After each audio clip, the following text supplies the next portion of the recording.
This is the 18 Strong Podcast with Jeff Pellizzaro, episode number 32. Welcome to the 18 Strong Podcast, where you get direct access to the world's greatest experts on training harder, practicing smarter, and playing better golf. Now, here's your host, Jeff Pellizzaro. Hey, what's up, everybody? Thanks for tuning into the show, the 18 Strong Podcast. I'm Jeff Pellizzaro, and I want to thank you guys for being here. We've got a great guest coming up for you today, and very exciting stuff happening right now because we are 1 week out from the Masters, and there's just always something special in the air when the Masters is near. We get to watch next weekend, commercial-less coverage, and it's really just kind of the inauguration of what we're all waiting for. So can't wait for that to happen. And in honor of the Masters, I've got a little special guest coming up in episode 33 of the 18 Strong Podcast for next week. He's played in 5 Masters. He's been the Walker Cup captain for the years 2013, 2011, where he was the captain for guys like Jordan Spieth, Russell Henley, Harris English, Justin Thomas, Peter Uihlein, Patrick Cantlay, all kinds of stuff. He's also played in a bunch of events, was the very first Mid-Am, USGA Mid-Am champion, and that is Jim Holtgreave, a local St. Louisan who I've gotten to know very well over the past couple of years. So make sure you tune in to the show next week for that one. I've got another review that I want to read to you guys. As I say always, I love reading the reviews, and I really appreciate you guys sending them in. This one's awesome, though. This is a very pertinent one, and so it's by Sesto-san. Great name. Great podcast if you're serious about golf and thus serious about fitness / the mental side of golf. Great guests appear each week delivering expert advice and discussing all things golf, fitness, mental, strategy, etc. You will learn things you didn't know you wanted to know. I highly recommend this podcast to any serious golfer. The only thing I don't like about this podcast is the cheesy intro narrator voicing the 18 Strong tagline. Other than that, keep up the great work, Jeff. Thank you. I have to say that I love this review because it's open, it's honest. It's a great review, but I'll be 100% honest. I also think that the intro to the 18 Strong Podcast is a very cheesy narrator and voice, and it's in the works of being changed. So I will tell you guys that. It's one of those things where you're on a shoestring budget to start out the podcast and just kind of get things going, and even though everything's not perfect, you just want to throw it out there. So I did that early on, and I am in the works of changing that, so you will be happy to know, but I appreciate the honest feedback. All right, down to our guest of the show. His name is Brad Skupaka, and he's from up in Philadelphia. He's a GolfTec, golf instructor, but even more interesting, Brad is also a long drive competitor. So in this episode, he's going to break down for us how the whole long drive competition thing works, all the regionals, the locals, all that stuff, and how you actually get to the world championships of the long drive competition. He goes through some different equipment things that you want to focus on when in a long drive competition versus regular play. And, being a golf instructor, Brad has a unique look at, what are the different technical things that are required, when you're going for a long drive versus when you're playing on the regular tee of your country club or wherever you're playing. And, what are the things that you can learn from a long driver that will better your game. And then lastly, we touch on his fitness and, what's going on with his routine, how he's creating so much power, speed, force, and everything, and what he's doing in the gym. So I hope you guys enjoy this episode. I know I learned a lot, and I'm sure you will too. Hey, Brad, welcome to the 18 Strong Podcast. Hey, Jeff. Thanks for having me. You bet. For all the listeners out there, we've got Brad Skupaka here on the line, and Brad's kind of a mix of several different guests that I love having on the show. He's not only a golf instructor, but he's a competitor as well. And we're going to touch into a lot of the long drive competition stuff. So Brad's not necessarily, competing on the tour or anything like that as far as regular golf. He's one of the long drive guys that we watch, on TV and see these guys hitting bombs. So Brad, we're going to get into, a little bit of both of your worlds because obviously they mesh together very well. But if you don't mind, give the 18 Strong listeners a little bit of background on you, where you're coming from, and then we'll jump into the rest. Yeah, absolutely. So I'm the director of instruction for GolfTec Philadelphia. I'm a PGA member out here and been with GolfTec for about 6 years now. And part of my roles with the company, aside from just teaching my own students, is really overseeing 10 to 10 coaches that I have under me, and trying to make sure everyone is on the same pace, giving good information, obviously getting their students better, and is really helping to develop both them as instructors and then just the business as a whole. But I graduated from Coastal Carolina. Kind of interesting. I was originally in the golf management program there. Halfway through it, actually, they decided to change majors, got out of it, graduated, and then post-college started getting back into the golf industry. It was really the only job I'd ever had since I was 14, 15, just working at the local country club. And really started doing just a little more teaching, kind of, on the side to friends, and really enjoyed it. So then I saw an opportunity here with GolfTec, and so this is where I've done the bulk of my teaching. Now, again, almost about 8,000 lessons under my belt up to this point. As far as long drive is concerned, really got involved with long drive in 2009 was really the first time I started competing and qualified for the World Finals. Always had enjoyed it, watching it growing up. Always had hit the ball far, and said dive in and kind of see what we get here. So first year I competed, I did not qualify. Second year I did, and really from there I've been hooked. The show they put on out in Mesquite, Nevada for the finals is bar none one of the most exciting weeks for me as a competitor. As far as just golf instruction, again, I'm TPI certified in their golf instructor program, in their level 3 course. Again, stack and tilt network instructor as well, and working on a couple other things here and there, but just excited about the year coming up here. Cool. And so, I'm sure there's a lot of guys on the airwaves here that they hit a ball far, but at what point do you go from I'm a long ball hitter to I'm actually going to compete for this long drive stuff? I mean, did you have people telling you, hey man, you need to get out there because you are disgustingly far, or how did you go and bridge that gap? When I really first got started, it was just coincidentally I happened to find a local qualifier, so the first stage qualifying that you do. There was one nearby when I was going to school at Coastal. So I put together just a standard run-of-the-mill driver for what I had just for playing golf at the time, and really had no idea what to expect. Just go out there, kind of show up, and as I said, give it a go and see what happens. The way a local qualifier works, it's pretty much just a straight shootout format, which means you pay your entry fee, you hit your balls, and then you just kind of wait around and sort of see where you fall in the lineup. So a couple competitors had hit before me, and remember right before me somebody hit one right around 370 yards. To me at the time, this was just mind-blowing. I had no idea what I was going to do to be able to do that. So all right, step up there, do my thing. So I go back, I end up hitting it 380. So this was bar none, far beyond where I anticipated in my first time really competing. Ended up taking second place just in the local qualifier, which put me through on to the next round. And like I said, that year didn't get through, but the following year got through the regional qualifier into Worlds, and really been more or less doing it ever since. Wow. And in just a second here, we're going to get into basically the format, because I know for me personally, I've watched a little bit of the long drive, but I want to hear more about how the whole thing breaks down and what you have to do to get to be one of those 8 guys out there in Nevada. But the person that introduced us was Nick Clearwater, and Nick has been on a guest on the show here. And one of the comments that Nick made was, "Brad is one of the biggest people I've ever met in my life." So give us an idea physically. How big are you? Because I know we see these guys on TV, and you guys are big dudes. So give us a little background on that. Yeah, well, I'm fairly short as far as long drive standards are concerned. I mean, hanging right around 6 foot. So as far as just height's concerned, I'm definitely one of the smaller guys in that regard. But depending on what time of year you catch me, hanging somewhere around 230, 240, I'd say. Working with Michael Manavian, and I've been on the show with you before. We had a little project here through the winter for myself, I was trying to get all the way up to 250 pounds.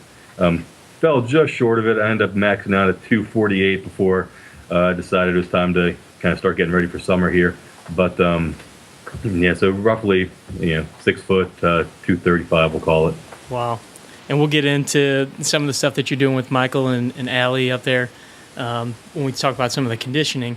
But give us an idea on the format of the long drive, how it all works, how it breaks down. Yeah, so you start off with a local qualifier. So I sort of equate it to how you qualify for the U.S. Open, just without, I guess, the prestige at each of the smaller levels. So local qualifier, pretty grassroots. Like I said, it's a straight shootout format, which simply means you show up, put in your entry fee, and hit your 6 balls. The longest one counts, and then pretty much just have to wait the day out if you are one of those top distances to see if you end up making it past that stage. And depending on how many competitors they have that day, they'll take a certain number as you go through. So ends up being a fairly long day in that regard. But you get through the local qualifier, then you move on to a regional. And the format changes here a little bit. Now we go into more of a double elimination, where you're going to be hitting through multiple rounds throughout the day. So typically, you're going to be hitting with 3 or 4 competitors on the tee at the same time as you. And of those 4, they'll typically advance the 2 longest of the group. So they're trying to keep it as fair as they can with changing weather conditions, so at least everyone's hitting the same conditions. Through a regional, you're probably talking hitting anywhere from 7 to 10 rounds, again, depending on the size of the field there. And same thing, they're going to take a certain percentage of competitors based on the size of the field onto the World Finals.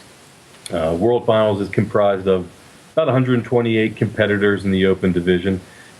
Same format in the early stages. It's a double elimination, and because it's so big, they break it up into a couple different days. So they'll break the 128 competitors up into 2 groups of 64, and then a few subgroups between that. But again, same idea. You're only really competing with the guys that you're on the tee with at the time. Especially when we're out in Mesquite, Nevada, the winds can change pretty quickly. And the worst thing is, group ahead of you had a tailwind, and all of a sudden you're up there, it switches its back in your face, and no matter how good I hit this, I simply don't have a chance. So you really try to take care of that at the Worlds to make it as level of a playing field as you possibly can when you're doing any outdoor sport. But they narrow the 128 down, ultimately to the final 8, which is what you're typically going to see aired on the Golf Channel this past year. And then they go to a match play format where it's, again, just 2 guys competing against each other, working through, ultimately to get to the champion for that year.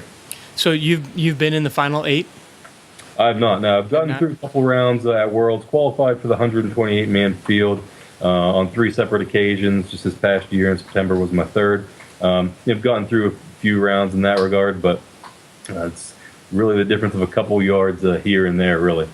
Yeah, I know that, just watching, I watched a little bit this year. I've seen highlights of the past years, and it's like from one year to the next, I mean, the difference in yardage, like you said, based on the wind and the conditions, it's amazing. It could be, 400 and something yards or 300 and something yards, just depending on, time of day and where you are and what point of the season. It's kind of crazy. Yeah, I think that's one of the things that really factor in and what helps the better player as you really progress through the round is, take, for instance, my good friend Jeff Crittenden, who finished 2nd this year in the Open Division at the age of 43. So he's an old man by long drive standards. But I'm sure he'd appreciate you saying that. Yeah, he'd say it too. But again, good player. He's a PGA member down in North Carolina and simply knows how to play the game. So again, guys who are definitely faster than him, he ended up only coming in 2nd by 13 inches simply because he knew how to play the conditions, knew how to either change his equipment or change his swing for whatever the situation called for. So it's, majority of the time, it's not the fastest guy that always wins. You have to obviously be hitting the ball well, but then changing to whatever the conditions bring you. Yeah, and you said you get 6 balls. How big is the field that you're hitting, the fairway that you're hitting into? Yeah, it's going to vary. I'd say the narrowest one I've ever hit on is about 40 yards wide. At World, it's always hanging right around 65 yards, which It's a good number, especially whenever you have, say, 4 different hitters on the tee. Otherwise, the guys who are on the far ends, I think it makes it a little more difficult for them if you get too narrow, because then you're spread out more. But roughly, say 65 at Worlds is what it always is. All right, so when you're standing on a tee box, compare being in a long drive competition to being in like a high-level golf tournament or something like that. What are the differences and what are the similarities, both going through your head and then just physically? Well, I mean, you step up there and you say, how in the world can I miss this thing? It looks like you're at 3 fairways out there almost, but on the same token, because the ball is in the air for that much longer and just carrying that much farther, any little deviation just has that much more time to go off course, or that much more time for the wind to blow it off track as well, too. That's one of the things. It has to land in bounds and stay in bounds. It can't pop out and jump back in on us. But it's definitely a different atmosphere walking up to the tee, because they have rock music playing. It's much more pumped up atmosphere than you're going to find on the golf course. But then, to be honest with you, again, of all the times I've competed, I couldn't tell you a single song that was playing while I'm hitting it, pretty much drowning out all the background noise, just like I would be on the golf course. So I try to take a little bit of my experience as a player and utilize that a bit for my strategy and just my mental prep or mental focus when I'm competing at Worlds as well. Sure. And so talk to me a little bit about the swing itself. You being a golf instructor, you've got a lot of the technical knowledge as well as the physical knowledge. So how does your long drive swing differ from your regular game swing? And for the listeners out here, what are some of the things that we as your regular golfers can take from the toolbox of a long driver and bring into our own game? For me personally, I'm not trying to change very many things to my swing in itself. I mean, the game's hard enough. I'm really just trying to have one swing. Trying to have 2 separate ones, I think, just compounds it a little bit more. I will try to do maybe some of the different variables more, so maybe turning more or something like that to help get a little more potential power in there. But majority of the differences I do are really going to be built into just my address position. So when I'm playing golf, I'm going to be, with my driver, trying to have a pretty much level strike to the ball. I even tend to prefer hitting down just ever so slightly. It's going to, for playing golf, it's going to take a little bit of distance off, but keeping it in the fairway at that point is more important for me. Now, obviously, in long drive, getting 6 tries for one, but also I need to make sure I pump it out there as far as I can. So I'm trying to ideally hit up, for me, somewhere in the 5-6 degree angle of attack. And what I'm going to do in order to achieve that, again, is not really change my swing, but I'm going to move the ball much more forward in my stance, getting it more towards the target relative to, say, my left shoulder. A little bit wider stance as well, just to get a little bit more stability there. And when I'm on the golf course, I'm aiming straight, pretty much trying to play push draw. Whenever I'm doing long drive, I'm aiming pretty much right down the right center of the grid and essentially trying to pull it back on target. Just the nature of hitting up on the ball, all else being equal, is going to start to make the club travel a little more in or left of your swing direction. So rather than, say, contorting my body to shift it out and still aim straight, I think just causes more issues. I simply just change my alignments, hit a big pull, and typically works pretty well for me. Sure. And as far as being an instructor and technique wise and that kind of stuff, you mentioned that you have basically kind of 3 fundamentals that you tend to teach. What are those fundamentals? Yeah, so I would just say, as far as swinging the club, there's more or less, and this is a hierarchy of how I would go about teaching them. I said the ball's basically got to get in the air. It has to go out, and then obviously trying to straighten it out in the end of the day, and do those in that order, because basically they're building up upon each other. Again, if the ball's not getting in the air, it's probably not going very far. And if it's not going very far, then odds are we're probably not getting too offline either. So how we go about getting those 3 fundamentals in there for the individual, relative to their skill level, relative to their goals, where they want to play, will obviously be different. But just coming back to those 3 fundamentals, the things that all the guys on tour do well. I really have a lot of success working with my students. Sure. Now, do you get a lot of guys coming into GolfTec up there saying, I want to go to that guy, he's the long drive guy, I want him to teach me how to just smash a ball? I got a few guys coming in. Majority of them, it's an extra bonus at the end of the day because they're coming in, and typically the driver's always the club people are struggling with, whether it's they're either hitting it too short or they simply can't control the direction.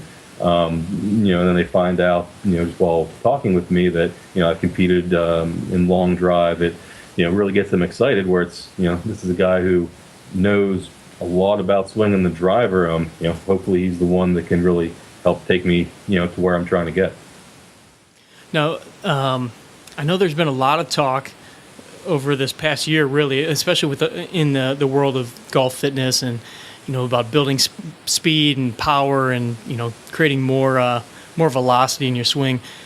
Is that something that you try to teach your golfers, and does it concern you that so many of these golfers are trying to get that much speed and power and maybe their body's not ready for that? I know I read a post from, I believe it was Ben Shear, and he said, he's a little bit concerned about the fact that everybody's so geared towards building up more power and speed in the fitness world and everything, that it's possibly going to start creating more injuries. No, I would agree 100% too. And I think for the average player, again, they're typically the guys, the majority of them are flexible enough to get to where they want to be. There's obviously some exceptions in there where guys do need to gain some range of motion, but most players, I think, just need to simply get stronger before they worry about getting faster.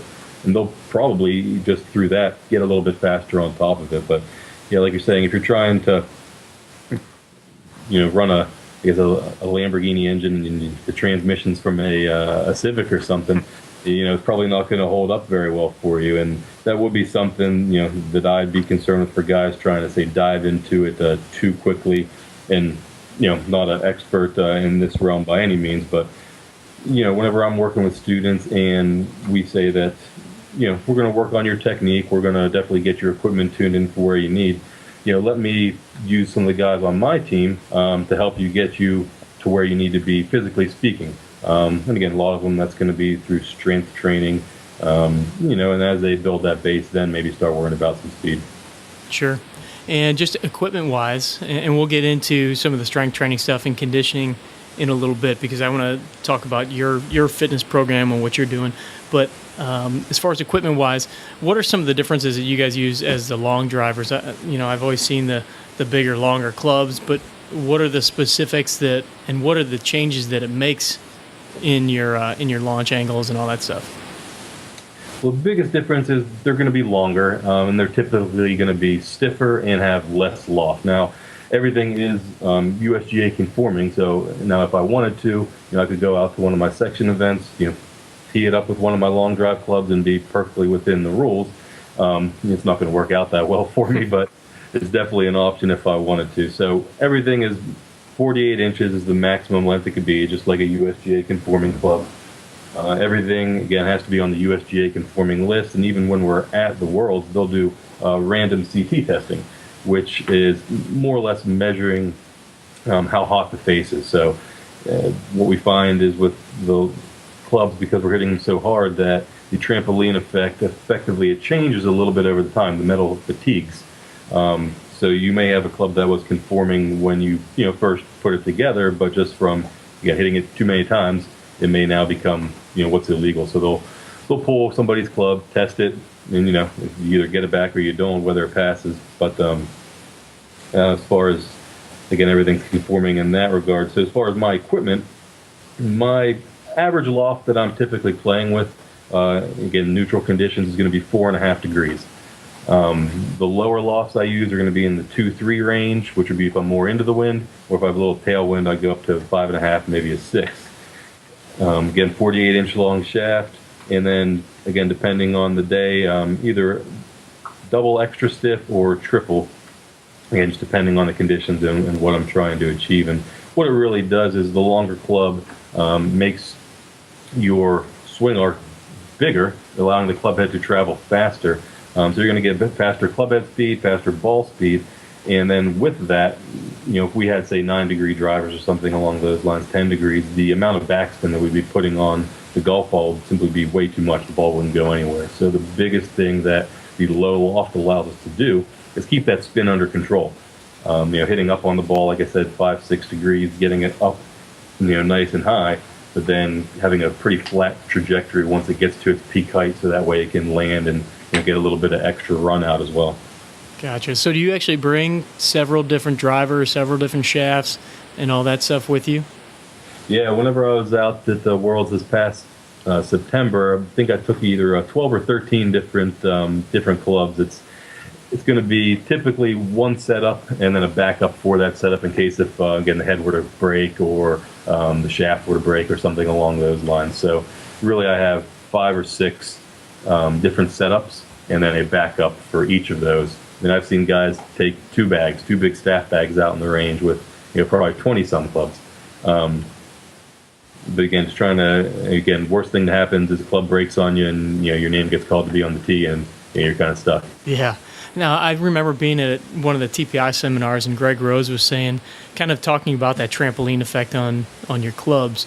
And there were a couple long drive guys in the room, and he asked them, when is it that your club's performing at its best? And all 3 of them basically said right before it breaks.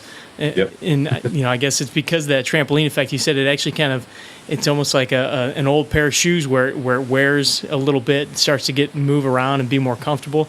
So I didn't realize that it actually got better as you used it more.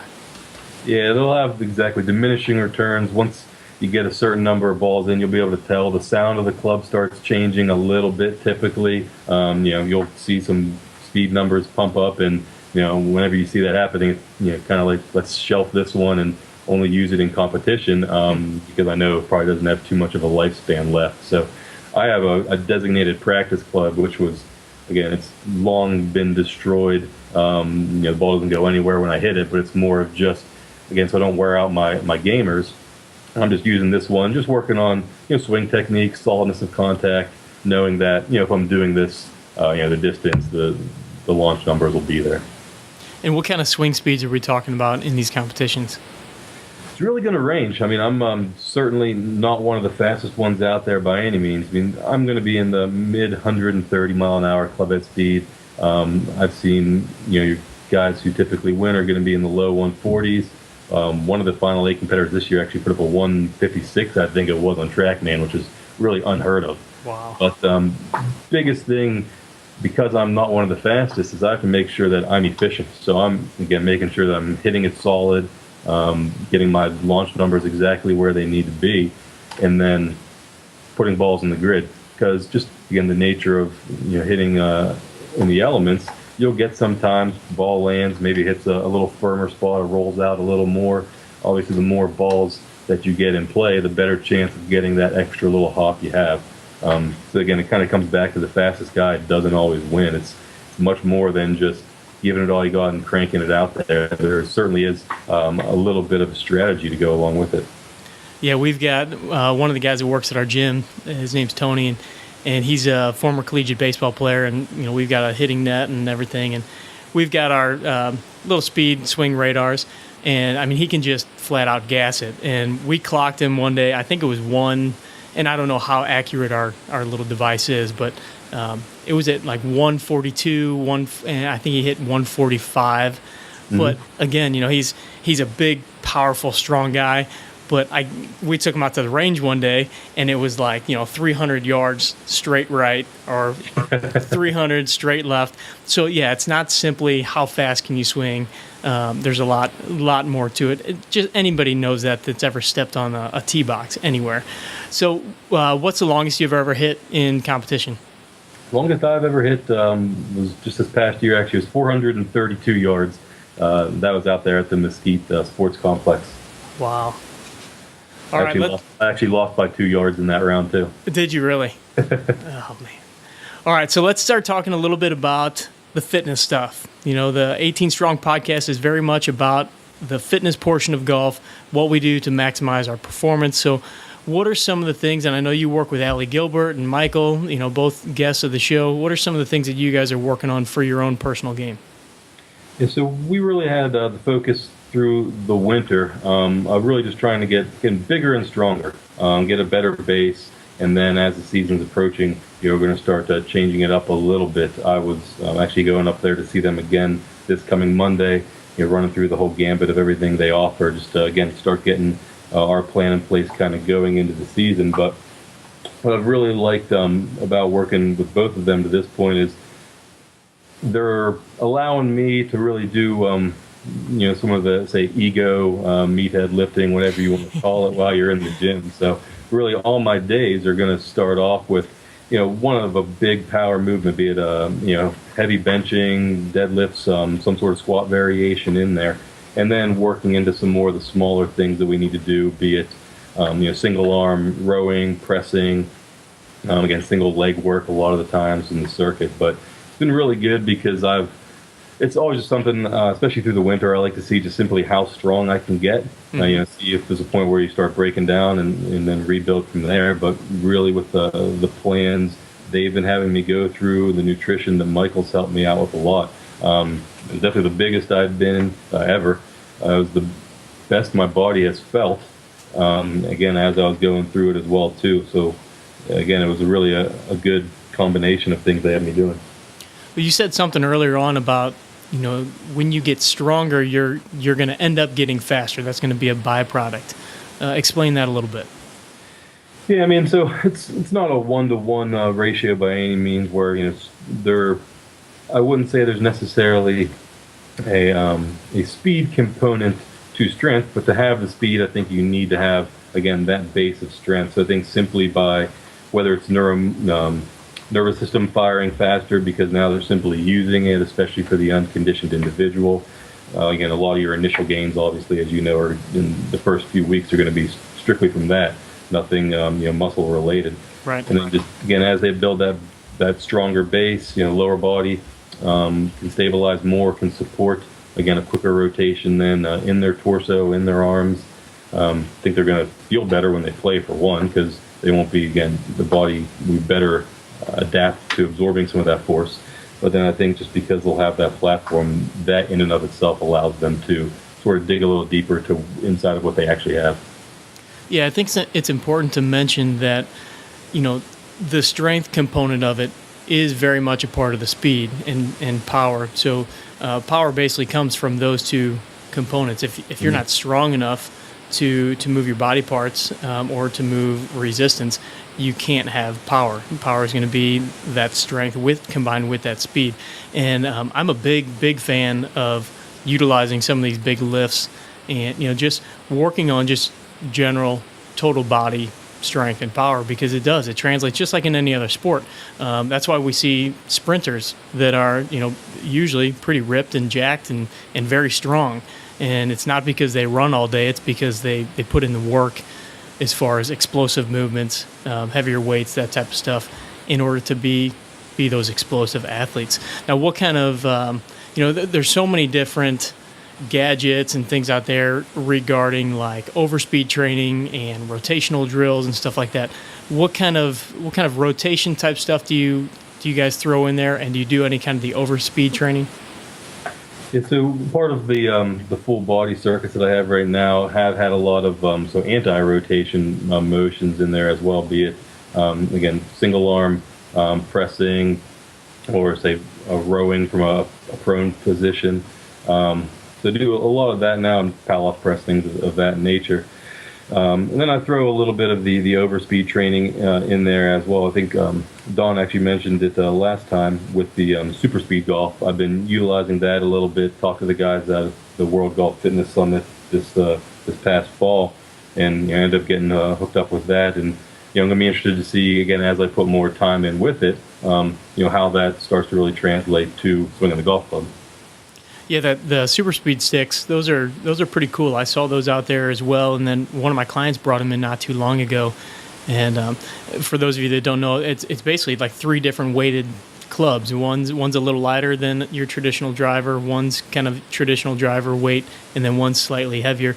But it's kind of gotten away from the idea of you should swing a heavy club, and that whole mentality, which again Don mentioned, is actually going to slow you down. When you take something heavy and you start swinging it, your body, your nervous system basically kind of starts to remember that slow pattern, not necessarily the fact that you're moving a heavy weight, but it's actually kind of slowing you down. So utilizing some of these different weights, but not too far off from your regular driver, can really be beneficial. And those guys out there, I know they're doing a lot of research and data collecting as far as what are the proper weights, what are the proper protocols. So I'm interested to hear your results with that over the coming year.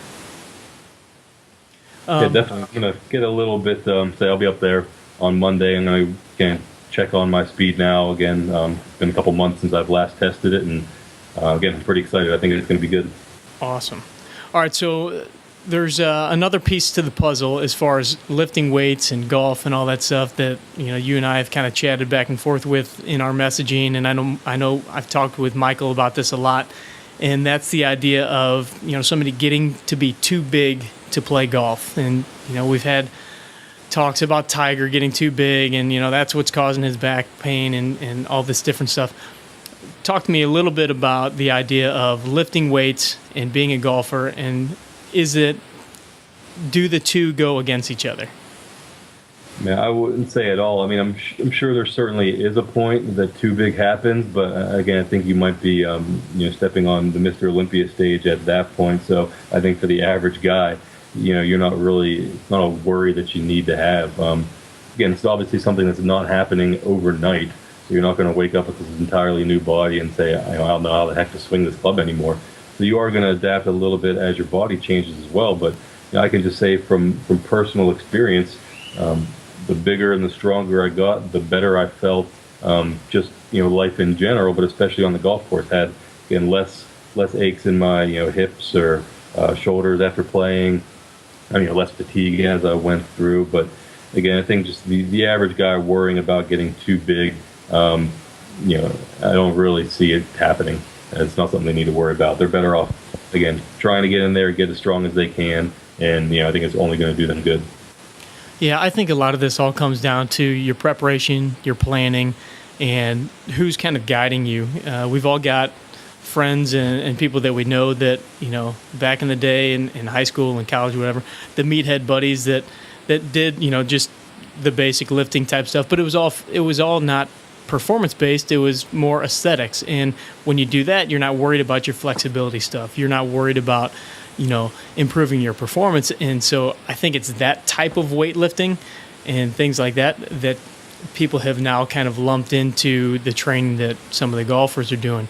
But when you're working with somebody like an Ali Gilbert or a Michael Monavian, and you are learning more about your body, you're not just doing bench presses and curls. You're doing flexibility stuff. You're going through full ranges of motion. I know that when we're taking our players through different workouts, we make sure that posture is perfect. We make sure their form is incredible and that they're going through all ranges of motion. And when you train like that, even if you're doing what appears to be, kind of the meathead lifts, as you mentioned, you're actually training a body to perform better.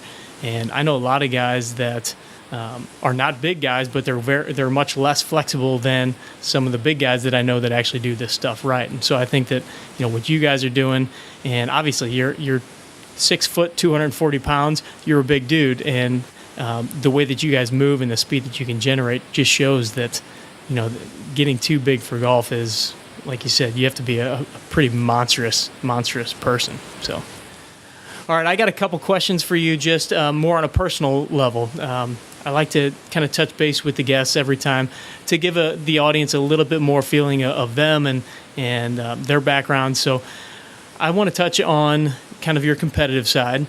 And what's one of the most frustrating experiences you've had either in a long drive competition or on the golf course itself?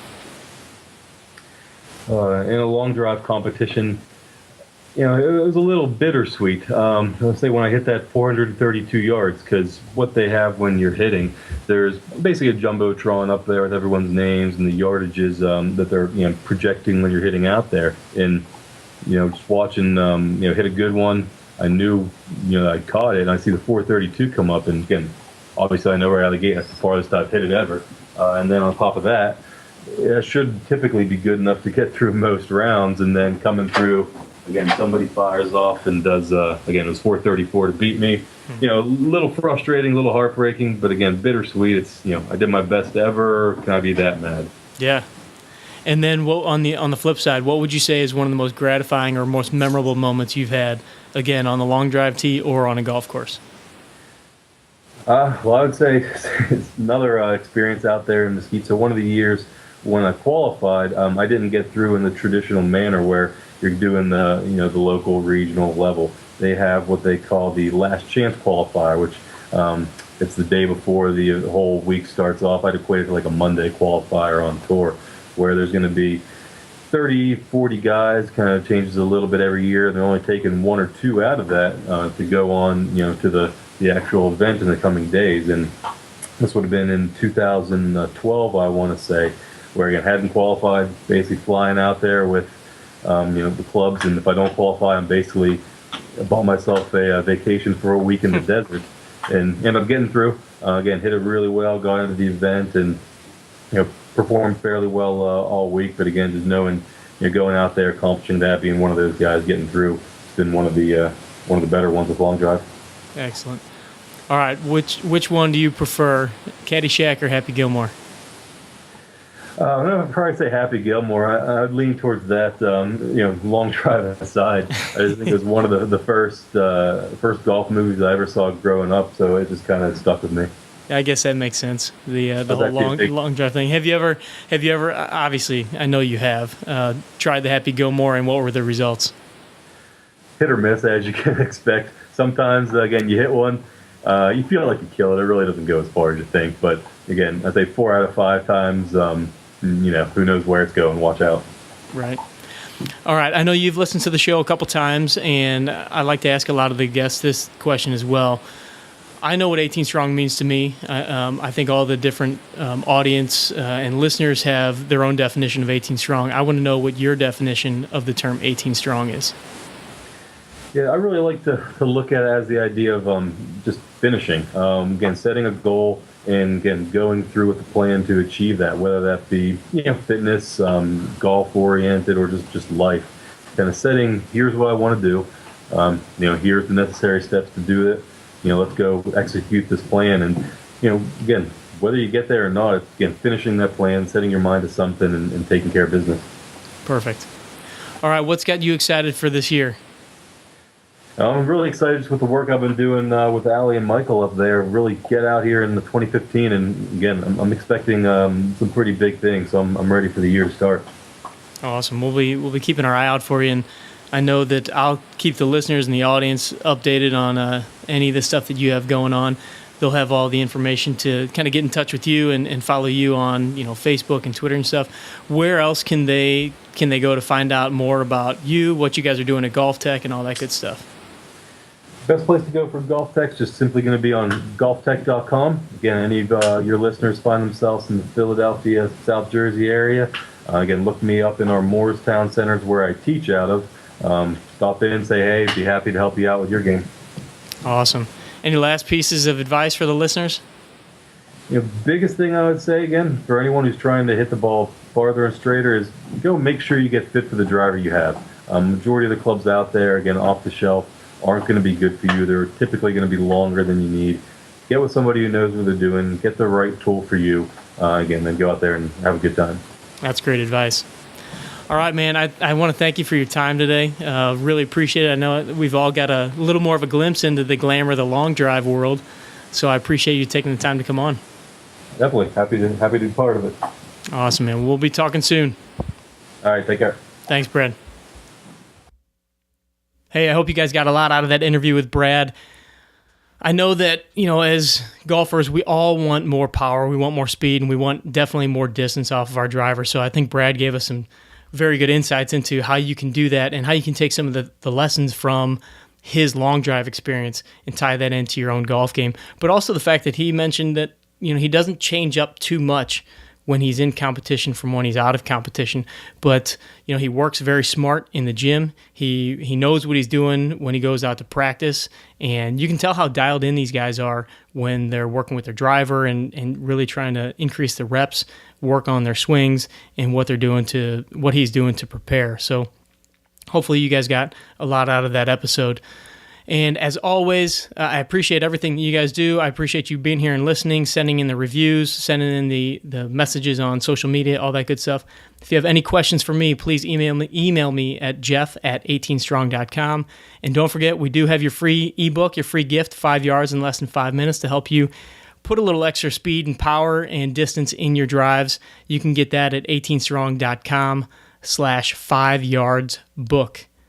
And go ahead and get that and just enter your email address. You'll get it sent right over. So once again, thank you guys for being here, and we will catch you on the other side. Thanks for listening to the 18 Strong podcast at www.18strong.com. And remember, train hard, practice smart, and play better golf.